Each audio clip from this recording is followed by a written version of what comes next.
this 1/4 out so that it will be on its own.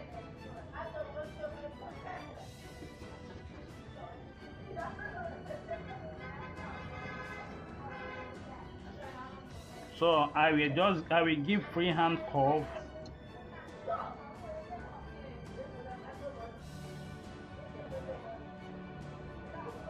So this is 1/4. 1/4. The 4 points we are talking about is 1, 2, 3, 4. 1, you bring it at 1 over the whole of it, which is in 4 places, which is 1/4.